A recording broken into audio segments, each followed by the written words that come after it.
Yes, सुन पा रहे हैं आप?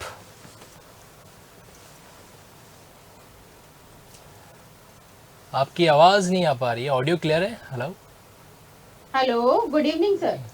Okay, good evening. एलएलबी आपका कौन सी ईयर में कंप्लीट हो रखा है? सर 2007 में। 2007 में कंप्लीट हो रखा है। और उसके बाद आपने एलएलएम वगैरह नहीं किया, पोस्ट ग्रेजुएशन वगैरह? नहीं नहीं सर, मैं इसमें आरजेएस और जुडिशियल सर्विसेज के लिए, एपीपी इनके लिए प्रिपरेशन कर रही हूँ सर। अभी आप प्रैक्टिस भी करते हैं क्या? नहीं नहीं सर, प्रैक्टिस नहीं कर रही। तो अभी आप क्या हाउस वाइफ है? हाँ जी सर। ओके, तो 2007 से अभी 2021, मतलब एक काफ़ी टाइम हो जाता है, बारह जी तेरह सर। साल जी सर, बिल्कुल।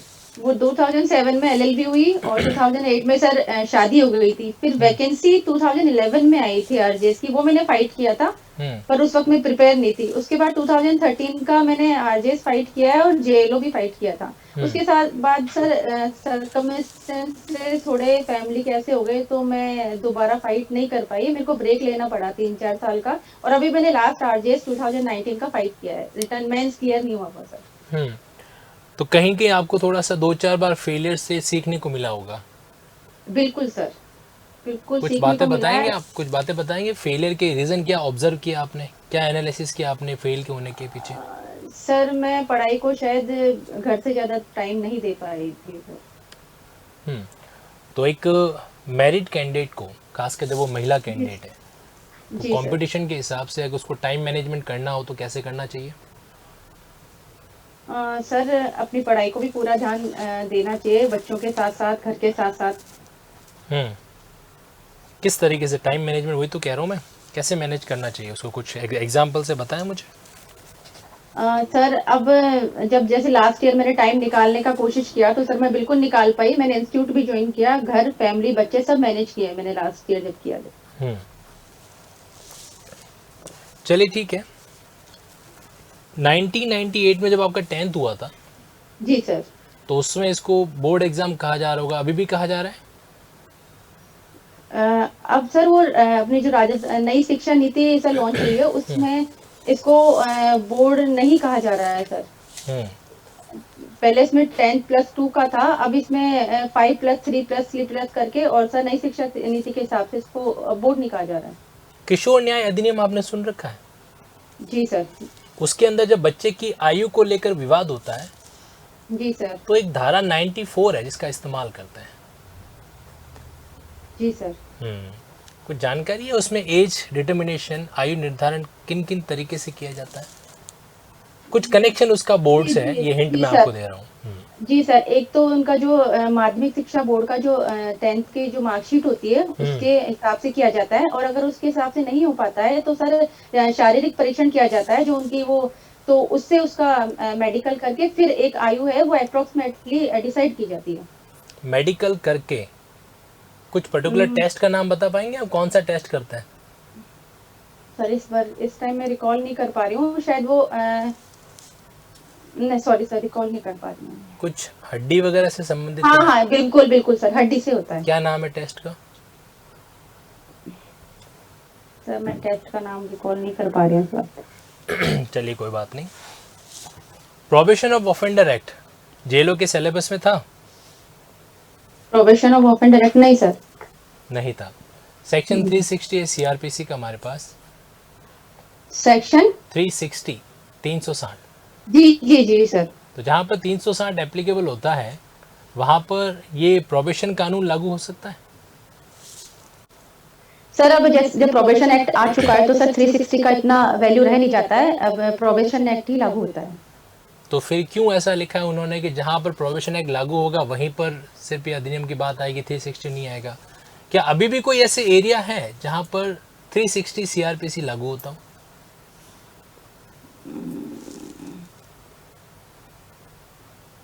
सॉरी कभी सर। एनालिसिस नहीं किया होगा, कोई बात नहीं। एक शब्द है उपशमन, कानून के अंदर उपशमन जी करना। सर। जी ये सर। उपशमन करना क्या जी होता है? सर। सर उपशमन है जो सीपीसी में ऑर्डर 22 में दिया हुआ है, और सीआरपीसी में भी अपीलों में उपशमन का प्रावधान दिया गया है कि अगर पक्षकार की मृत्यु हो जाती है तो अपील पर क्या फर्क पड़ेगा। और 22 जो दिया है ऑर्डर, उसमें कि पक्षकारों की मृत्यु से वाद के उपशमन पर क्या फर्क पड़ेगा। तो इसमें सीपीसी में ऑर्डर 22 के अकॉर्डिंग तो सर अगर पक्षकार की मृत्यु हो जाती है लेकिन वाद हेतु है तो विधिक निधि है जो वाद ला सकते हैं सर, उससे कोई फर्क नहीं पड़ेगा, वाद का उपशमन नहीं होगा। ये तो सिविल का बात हुआ, क्रिमिनल का? क्रिमिनल में सर आप अगर पक्षकार की मृत्यु हो जाती है तो भी सर जैसे अपीलों में दे रखा है कि वाद का जो उसके विधिक प्रतिनिधि है, निकट के नातेदार हैं, वो आकर उसमें जुड़ जाते हैं। आप जहाँ पर रहते हैं, होम टाउन नहीं बताना है हमें, जी सर। आप जहाँ पर रहते हैं वहाँ पर नज़दीक में आपका कौन सा पब्लिक डिपार्टमेंट है जो बिल्कुल नज़दीक है? बिल्कुल नज़दीक में पब्लिक डिपार्टमेंट सर हम थोड़ा आउटर एरिया पड़ जाता है या आसपास तो नहीं है सर। नहीं तो जो भी कुछ में नज़दीक में होगा, 50 किलोमीटर, 40 किलोमीटर। हाँ ऐसे तो सर सेक्रेटेरिएट है और सर उधर उद्योग भवन, सारे पब्लिक डिपार्टमेंट, जेडीएस। कभी आपने किसी लोक विभाग का खुद भ्रमण किया है? गए हो कभी किसी लोक विभाग में? पब्लिक डिपार्टमेंट में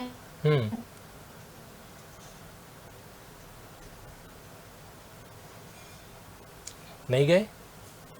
सेक्रेटेरिएट में गई थी सर एक बार। नहीं सेक्रेटेरिएट में, सचिवालय सर, सचिवालय। हाँ हाँ, सचिवालय को सेक्रेटेरिएट कहता है, ठीक है। हाँ बिल्कुल आवाज़ आ रही है हाँ आपकी, बताइए सचिवालय क्या काम से गए थे आप? सर फादर इन लॉ का रिटायरमेंट था तब गई थी सर। अच्छा, फादर इन लॉ का रिटायरमेंट के लिए। उसके अलावा किसी भी पब्लिक डिपार्टमेंट से आपने खुद ने पर्सनली डीलिंग नहीं की? नहीं सर, पर्सनली डीलिंग नहीं। आपको पता है जेलों की पोस्टिंग कहाँ पर होगी? जी सर, सरकारी विभागों में ही होगी। ओके, एक तरफ आप जुडिशरी की तैयारी कर रहे हैं, मैं मान के चल रहा हूँ आपको पता है कि भाई कोर्ट में जज का क्या काम होता है, लेकिन दूसरी तरफ आप जेलों की जो तैयारी कर रहे हो आपको पता ही नहीं है कि जेलों की पोस्टिंग कहाँ पर होगी, क्या काम होगा, वो विभाग क्या करता है क्या नहीं करता है। तो ये थोड़ा आपका लक्ष्य के प्रति मतलब मानसिकता का अभाव नहीं है? नहीं सर, क्योंकि एक पर्टिकुलर आरजे से टारगेट नहीं रखा, मुझे विधि से रिलेटेड जो लॉ कर रखा उससे रिलेटेड जो भी वैकेंसी आएगी उसमें मैंने इसके अलावा कोई नहीं दिया। एपीपी का एग्जाम दिया है या जेएलओ का और आरजेएस का। लेकिन अगर अभी सर अनिश्चित आया आरजेएस को लेकर, लेकिन एक जेएलओ एक सामने है सर, एक अच्छी अपॉर्चुनिटी है, इसमें रिटर्न में मेरा हुआ तो सर मैं इसे खोना नहीं चाहती। चालान क्या होता है? What do you mean bye चालान?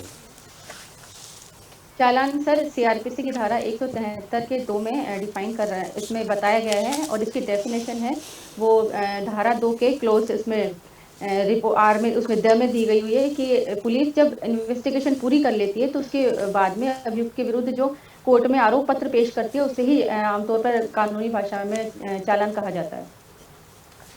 अभिवचन में क्या क्या इंक्लूड्स हैं? लीडिंग्स अभिवचन में सर वाद पत्र और लिखित कथन दोनों आते हैं। अगर आप अभिवचनों को संशोधित करना चाहते हैं तो जी सर, कौन सी मतलब ऑर्डर में और उसमें एप्लीकेशन लगाएंगे आप? सर ऑर्डर 6 है, उसका रूल 17 है, उसमें अभिवचन को संशोधन का प्रावधान है, निर्णय से पूर्व कभी भी किया जा सकता है अगर आवश्यक है तो। वादों का असंयोजन और कुसंयोजन क्या होता है? सर वाद हेतुकों का, सॉरी सर, पक्षकारों का वाद हेतुकों पक्षकारों का जो असंयोजन है, नॉन जॉइंडर और मिस जॉइंडर है। What do you mean by non joinder and misjoinder? Sir कुसंयोजन तो यह है कि अगर कोई पक्षकार है वो अनावश्यक रूप से जोड़ लिया गया है जबकि उसकी वाद में कोई आवश्यकता नहीं है तो उसको उसका नाम काट दिया जाता है, उसको कुसंयोजन कहते हैं सर। और असंयोजन अगर कोई आवश्यक पक्षकार है वो जोड़ने से छूट गया है तो उसे पक्षकारों का असंयोजन कहते हैं। सबूत के बाहर से आप क्या समझते हैं? Burden of proof. Sir evidence act की धारा 101 में है बर्डन ऑफ प्रूफ कि जो पक्षकार न्यायालय से ये चाहता है कि वो जो तथ्य जो बात उसने रखी है उसके आधार पर वो उसके पक्ष में निर्णय दे तो सर सबूत का भार उसी पर होता है। कौन कौन से सेक्शंस हैं बर्डन ऑफ प्रूफ से रिलेटेड एविडेंस एक्ट में? 101 है और 102 तो सर सिद्धि का भार है, वो बदलता रहता है। 105 में सर 103 में भी है, 101 से लेकर के सर 108 तक है। Yes ma'am. पैंडेमिक क्या होता है? पैंडेमिक क्या है? पैंडे पैंडेमिक इसकी टोन क्या लगी? आपकी आवाज क्लियर है, आप निश्चिंत होकर बताएं। पैंडेमिक पैंडेमिक एक महामारी होती है मैम, जो पूरा विश्व उसकी चपेट में आता है, तो WHO किसी बीमारी को महामारी घोषित करते हैं, वो पैंडेमिक होता है। अभी जो ये कोविड-19 की सिचुएशन है, ये आपके लिए जी मैम। पॉजिटिव रही या नेगेटिव? सर मैम थोड़ी सी नेगेटिव भी रही है ओके। और थोड़ी सी पॉजिटिव भी है, कुछ कहीं ना कहीं। आप इसको डिस्क्राइब कर सकते हैं, पॉजिटिव कैसे और नेगेटिव कैसे? जी जी जी। पॉजिटिव ये है कि मैम ऐसी भागदौड़ भरी लाइफ है, उसमें ना बच्चे फादर इसके परिवार एक साथ कभी रहा नहीं होगा, लेकिन साथ में टाइम स्पेंड करने का मौका मिला, सब एक दूसरे को समझे, घर के कामों में हाथ बटाए, तो सर एक कहीं ना कहीं थोड़ा पॉजिटिव है कि एक दूसरे को बच्चों के साथ सबको अपने अंडरस्टैंडिंग बढ़ी है सर।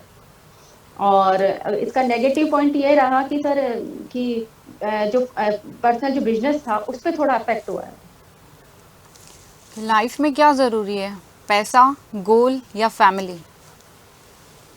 फैमिली। फैमिली अगर ज़रूरी है और कल आपका पोस्टिंग आपके होम टाउन से 200 किलोमीटर दूर कहीं पर हो जाए तो फिर कैसे मैनेज करोगे आप? जेलों की पोस्ट का तो सर महिलाओं होने के नाते मैं इसके पक्ष में हूँ, क्योंकि इसका जिला हेडक्वार्टर पर ही पोस्टिंग मिलेगी, तो वहाँ अपने बच्चों को भी मैं रख सकती हूँ, फैमिली साथ में रह सकती है, सुविधाएं भी होगी, तो कोई दिक्कत नहीं होगी जेलों में। आप निश्चिंत है कि जिला हेडक्वार्टर पर ही पोस्टिंग मिलेगी? जी सर, इसके जो विभाग होते हैं वो सामान्यतः सर जिला हेडक्वार्टर पर ही होते हैं। तब तो आपको विभागों के नाम भी पता होंगे। सर थोड़े बहुत हैं, जैसे JDA हो गया है, या फिर उद्योग भवन है, आबकारी विभाग है, और सेक्रेटरीट भी है, उसमें डिपार्टमेंट्स हैं बहुत सारे। ये घरेलू हिंसा बढ़ी है क्या कोरोना के अंदर? डोमेस्टिक वायलेंस, हाँ सर, पर्सनल जो मैंने भी नोटिस किया है सर, कि पेपर में भी देखने को मिला, और जो मेरे नॉलेज में है सर, कई रिलेटिव या उनका भी सुनने में आया कि घर पे रहने से महिला अगर घरेलू हिंसा में जो डेफिनेशन दे रखी है सर, उसके अकॉर्डिंग तो इसका दायरा बहुत ज्यादा है। कारण क्या है इसके पीछे? सर को ये कि फैमिली पूरा सब लोग घर पर, तो सर उसमें ये रहा कि दिन भर महिला के ऊपर, तो सर किसी ने कोई अंडरस्टैंडिंग से तो हाथ बटाया नहीं, बटाया तो सर वो महिला पे पूरा काम का प्रेशर आ गया, तो कहीं ना कहीं वो मेंटली पजल्ड भी हुई है। नहीं, तो ये काम का घरेलू प्रेशर हिंसा। अलग से कैसे आ गया? खाना वो पहले भी पूरी फैमिली के लिए बना रही थी, जी सर। परिवार के सदस्य नहीं घर पर अभी भी उनके लिए बना रही है, काम का प्रेशर कैसे सर, बढ़ा? क्योंकि हमेशा एक टाइम टेबल सेट होता है कि हमें मॉर्निंग में उठना है, उस हिसाब से सब चले गए, अपना काम फ्री हो जाता है, लेकिन दिन भर अगर घर पे रहोगे तो कोई शेड्यूल नहीं होता, किसी को कब खाना है, किसी को कब खाना है, किसी को क्या खाना है, डिमांड्स भी होती रहती है, वो महिला फ्री नहीं हो पाती सर घर के कामों से, तो इसको सर डोमेस्टिक वायलेंस बोल सकते हैं कहीं। तो ये एक रीजन है घरेलू हिंसा बढ़ने का। ये तो उससे खुशी हाँ होनी चाहिए, बिल्कुल। अपने परिवार वालों की नहीं, मदद कर पा रही है। मदद कर पाती है, लेकिन कई जैसे हस्बैंड वाइफ है, अगर अंडरस्टैंडिंग नहीं है उनके भीतर, अगर टाइम ज्यादा साथ में रह रहे हैं, तो किसी न किसी बात पे कोई ना कोई आर्ग्यू भी हो जाता है।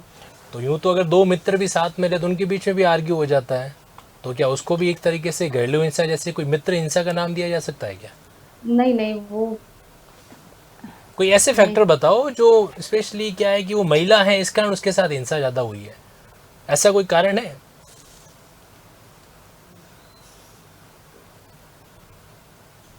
सॉरी सर, रिकॉल नहीं हो पा रहा। चलिए कोई बात नहीं, आप जुड़े हुए रहिएगा, 2 मिनट बाद वापस आपको फीडबैक देंगे। Thank you. ठीक है सर, थैंक यू।